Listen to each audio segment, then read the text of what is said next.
Hello नमस्कार दोस्तों, आप सभी का आपके YouTube channel today current information पर स्वागत है। दोस्तों, आज के इस वीडियो में हम जानने वाले हैं प्री बीएसटीसी एग्ज़ाम 2023 में रीजनिंग यानी मानसिक योग्यता को हम किस प्रकार से पढ़ें और इसको कैसे पूरे में से पूरे नंबर लेकर के आएँ।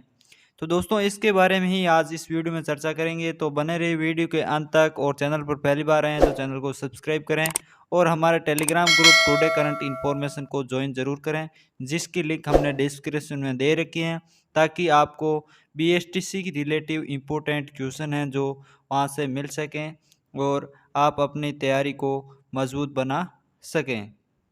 तो चलिए दोस्तों, शुरू करते हैं आज के इस वीडियो को। मानसिक योग्यता यानी रीजनिंग।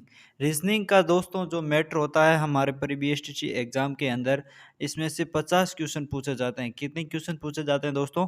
50 क्वेश्चन पूछे जाते हैं जो 150 नंबर के होते हैं। यानी इस प्री बीएसटीसी एग्जाम के इस पेपर को क्लियर करने के लिए हमारे पास रीजनिंग की है जो अहम भूमिका होती है।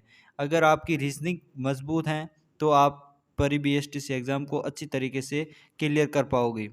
तो आज हम इस वीडियो में जानेंगे कि हम किस प्रकार से रीजनिंग को पढ़ें ताकि एकदम जो अच्छी तरीके से अच्छे नंबर आए। तो इसमें से हम टॉपिक वाइज आज जानेंगे।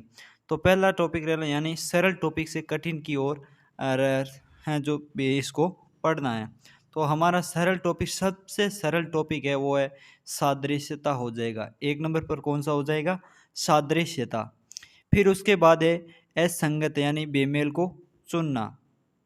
बेमेल को चुनना मतलब आपको चार ऑप्शन दिए जाएंगे, जैसे कि एक मिर्च दे दिया है, फिर एक शकरकंद दे दिया है। इस प्रकार से सब्जी और फलों के अंदर ये पूछ सकते हैं, डिफरेंट बताना है। इस प्रकार से आपको बेमेल चुनना है। अगला हो गया अंग्रेजी वर्णमाला। जो अगला हमारा तीसरा टॉपिक है वो सबसे सरल है, अंग्रेजी वर्णमाला। अंग्रेजी वर्णमाला यानी ABCD आपको अच्छी तरीके से आनी चाहिए। पहले इसको क्या करना है, ABCD को अच्छी तरीके से याद कर लेना है। पहले इसको याद करना है A से लेकर के आपको M तक। फिर M को उल्टा से शुरू करना, यानी N को यहाँ से शुरू करके फिर Z को इस प्रकार। पहले M तक कितने अक्षर हो जाएंगे? 13। फिर N है जो 14 से लेकर के 26 तक, और A है जो एक विपरीत किसके होगा? Z के, और Z किसके विपरीत होना चाहिए? A के विपरीत। इस प्रकार से आपको है जो अंग्रेजी वर्णमाला को तैयार करना है। फिर है श्रृंखला परीक्षण। श्रृंखला परीक्षण के अंदर हो गया जैसे 2 का स्क्वायर 2 है, फिर अपन को यहाँ पर रिक्त स्थान दे दिया गया। फिर 3 का पूछ लें, ऐसे स्क्वायर घन किस प्रकार से भी पूछ सकते हैं। जैसे 2 दे दिया, फिर 4 दे दिया, 4 से 8 दे दिया।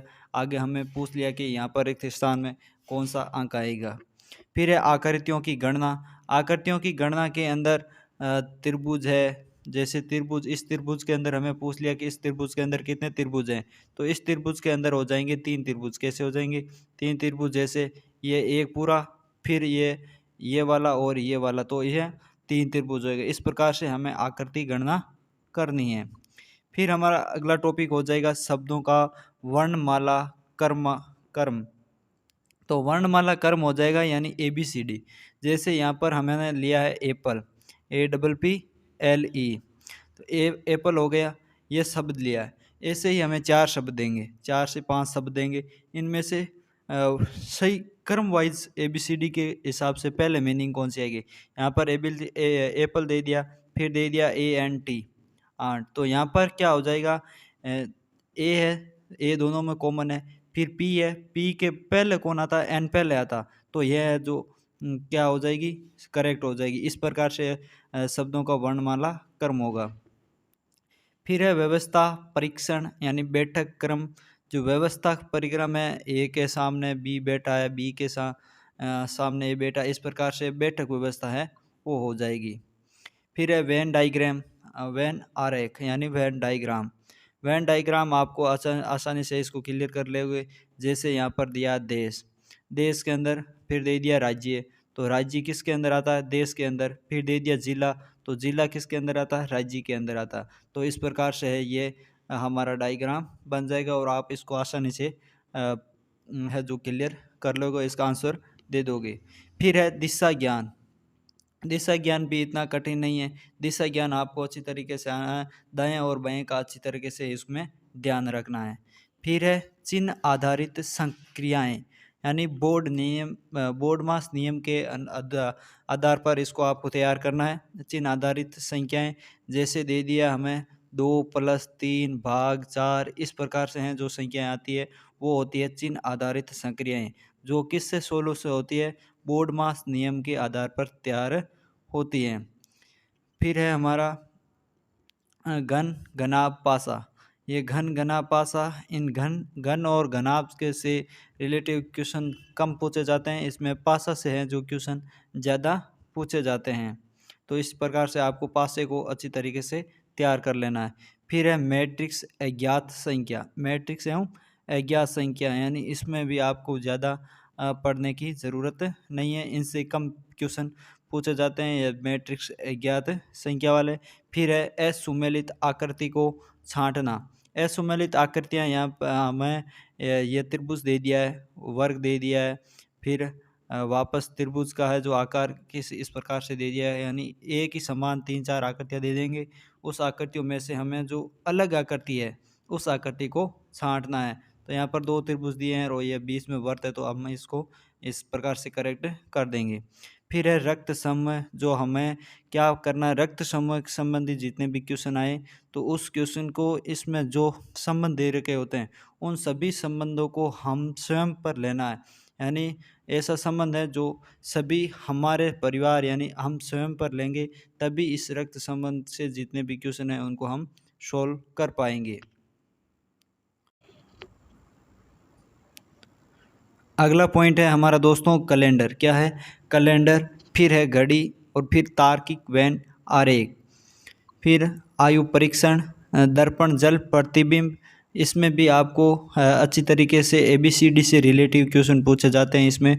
तो A की है जो जल के अंदर आकृति कैसी होगी, F की कैसे होगी, E की कैसे होगी, इस प्रकार से हैं जो जल आकृति पूछी जाती। तो जल आकृति और दर्पण आकृति इसको आप आसानी से मिला करके जाएं।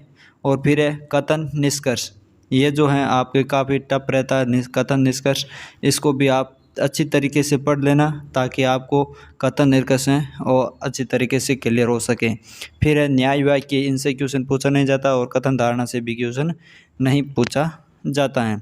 तो दोस्तों इस प्रकार से हैं जो हम रीजनिंग को क्लियर कर सकते हैं। तो दोस्तों ये छोटा सा वीडियो था, कैसा लगा कमेंट करके ज़रूर बताइएगा ताकि आपको इससे बहुत फ़ायदा हो, इसलिए हमने ये वीडियो आप तक बना करके शेयर किया है। तो इस वीडियो को आप भी अपने दोस्तों तक शेयर अवश्य करें ताकि वो भी इस वीडियो के माध्यम से अच्छी तरीके से अपनी रीजनिंग को क्लियर कर सकें। तो दोस्तों मिलते हैं अगले नए सेशन के साथ, तब तक के लिए धन्यवाद। जय हिंद, जय भारत।